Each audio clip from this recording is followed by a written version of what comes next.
Are you saving too much for retirement? And I bet the answer is C, señorita. Spanish is the language of love. So I'm going to show you this article, this paper I'm reading from. Individual Survival Curves Comparing Subjective Observed Mortality Risks by Luc Bissonnette, my man Michael Hurd, and Pierre Michaud. All right, so this is from 2014. I think they have other ones they did updated 2017 and 2020, if memory serves, but I couldn't get the whole PDF without paying for it. And I'm cheap, dude. I'm cheap. I'm tight like that. They call me freaking miserly Josh. Josh the miser. That's who I am. Since longevity risk is paramount for retirement preparation, misperceptions or mortality risk could have far-reaching implications for well-being in retirement. All right, so I want to show you what this chart is right here. Oh, yeah, I got to put the red up here too. All right, so we got three different things going on, and the graph is kind of crappy, but I just want to show you what this means. This is your objective life expectancy, objective, with actual data. I think they have the National Death Index that these guys use. They say, what is the data set for people dying? That is the actual life expectancy. All right, the mortality tables. This is subjective life expectancy. The blue is on the positive side. You're optimistic. This is subjective life expectancy on the red. You're pessimistic, all right? So these are what you think your life expectancy is going to be. But this is what the life expectancy actually is. For the median life expectancy, median 50% of the people have more, 50% of the people have less. So let's keep going. I hope that makes sense because this is important. This is for women. This is for men. The graphs are off, but 50 years old to 110, 100 years old. I think, 100 years old. I don't know why I put 110 there.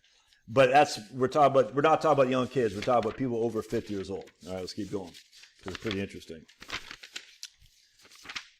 All right.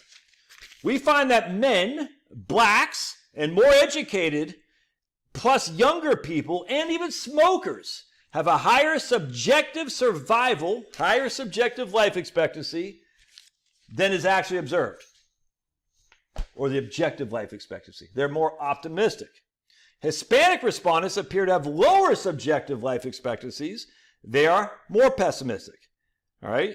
That's pretty interesting. The negative signs of the estimates of both education show the respondents, higher education people, show that they overestimate their life expectancies. All right, let's keep going. Differences in life expectancy may be important for understanding lack of preparation for retirement. Scholes in 2006 found that roughly 20% of households, particularly those with less education, appear to be saving too little relative to the savings that they needed for retirement. This would imply, though, that 80% may be saving too much for retirement. Savings behavior has important welfare implications. College-educated men tend to be optimistic about their survival prospects, and women as well, but he just focused on men this paragraph. Given that they overestimate the number of years for which they need to finance retirement consumption, they may be saving more than necessary. Interesting. For example, suppose a 65-year-old believes his remaining life expectancy is 20 years, but the fact is his objective life expectancy, the realized data, what we see with the mortality tables, his objective life expectancy is 15 years. He will plan to have enough savings to finance 5 additional years of consumption that most likely won't come to fruition. And that's what this is right here. So let's go into this again. So what we have here, these are going to be, but I want to just focus on the blue. This is the people who think they're going to, in this case, we'll just use that example they just gave. They think they're going to be around for 20 more years, but in actuality, they're only going to be around for 15 more years. Because that is the objective life expectancy, what we see with the data. That's the subjective life expectancy. So in this case, they're deferring spending because they think the spending's got to last another 5 years. Because they think they're going to be around. When they could be spending like it's 1999 and partying like it's 1999, but they won't. On the other hand, people think they're not going to live that long. They're probably spending more on the front end because they don't think they're going to be here, but actually they are. So they're probably going to be like in the last couple of years, like, oh man, I shouldn't have spent so much. But mostly my group's going to be these people who think they're going to live longer than they will. And so they're working an extra couple of years. They're not spending as much on the front end of their retirement. That's a problem. That's a problem. Given that consumption is proportional to wealth, you're going to spend what you have, right? A pessimistic respondent will tend to consume her wealth more quickly than an optimistic one. Because the optimistic one, like I just said, says, I got 5 more years to last. The pessimistic one says, no, I only got a couple more years. And here's where the rubber hits the road. When subjective expectations differ from objective ones, the consumer will suffer a welfare loss by not choosing the optimal path of consumption. And what that simply means is you're either working too long, you're saving too much, you're not spending enough on the front end of your retirement, or on the other hand, you're spending too much on the front end of retirement, or you didn't work long enough. But again, for college-educated people, men, younger people, in fact, they do a study in here. They're part of the study. I'll show you what I'm talking about. They say there is no evidence that households misperceive the risk of the wife of becoming a widow, but some evidence they underestimate the risk for the husband becoming a widower. It's actually pretty interesting. They show the younger you are as a man, the longer you think that your wife will be a widow, and the less you think you're going to be a widower. And what that says is, like, you think you're going to be, you think, we'll just say your wife is going to be a widow for 8 years, but you only be a widow for 2, if that makes sense. Well, you can't be both. I know, but we're talking of 13,000 population size. When in actuality is you could be a widower for 4 years and your wife could be a widow for 6. Either way, you're discounting your life together, how much time you have together.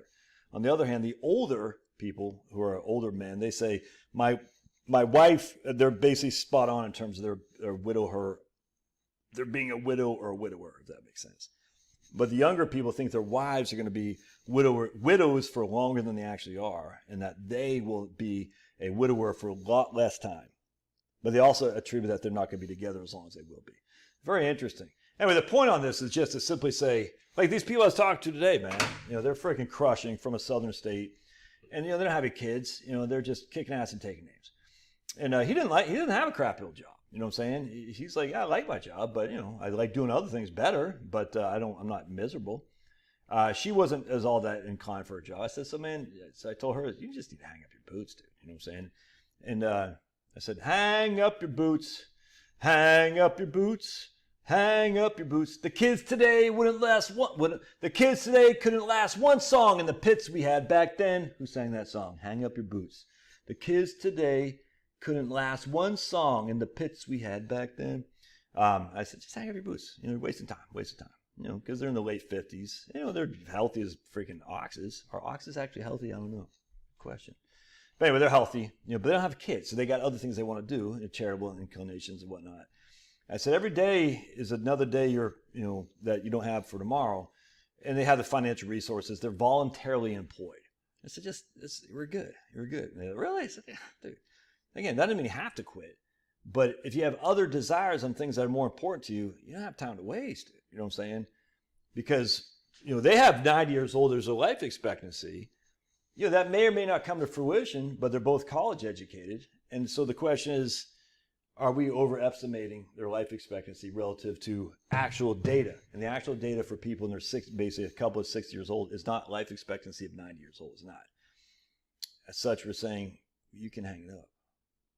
Anyway, love your thoughts. Don't forget to subscribe to the Locals channel down below. Every Wednesday, we go live at 8 p.m. $5 a month. $5 a month. You can join and comment. We didn't go live this last week because I interviewed my man, Edward Macquarie, but we'll pick it back up on Wednesday. Love to hear you. Love to see you there. So let's see you on Locals. God bless.